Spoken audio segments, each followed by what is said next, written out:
गाड्यांची तोडफोड करत दहशत माजविणाऱ्या गुंडांची अंबड पोलिसांनी काढली धिंड।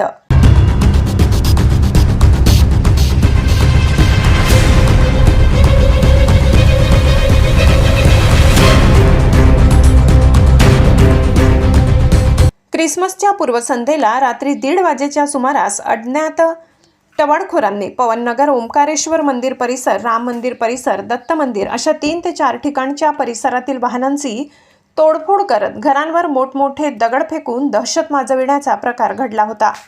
रात्रीच्या वेळी अचानक परिसरात गोंधळ, शिवीगाळ आणि वाहने फुटण्याच्या आवाजाने परिसरातील नागरिक अत्यंत भयभीत झाले होते। काही नागरिकांनी अंबड पोलिसांना घटनेची माहिती दिल्याने अंबड पोलीस घटनास्थळी दाखल होत संशयितांचा पाठलाग करत 2 ते 3 टवाळखोरांना रात्रीच ताब्यात घेतले।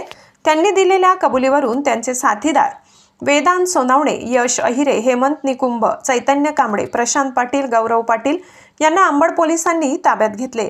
तसेच यातील आरोपी वेदांत सोनावणे याचा शोध घेत असताना उदय कॉलनी येथे राधे गार्डन येथे अंबड डीबी पथकाला त्याची माहिती मिळाली होती। त्याला ताब्यात घेऊन त्याची अंगझडती घेतली असता त्याच्याकडे एक गावठी बनावटीचे पिस्तूल आणि 2 जिवंत काडतुसे मिळून आली।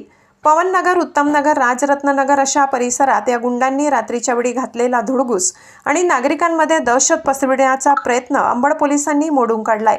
जिथे दहशत पसरविली त्याच परिसरातून या गुंडांची धिंड काढत सर्वसामान्य नागरिकांच्या मनात बसलेली भीती दूर करण्याचा प्रयत्न अंबड पोलिसांकडून केला जात आहे। नाशिक जिल्हा कायद्याचा बालेक किल्ला, नाशिक जिल्हा कायद्याचा बालेक किल्ला, नाशिक जिल्हा कायद्याचा बालेक किल्ला, नाशिक जिल्हा कायद्याचा बालेक किल्ला, नाशिक जिल्हा कायद्याचा बालेक किल्ला।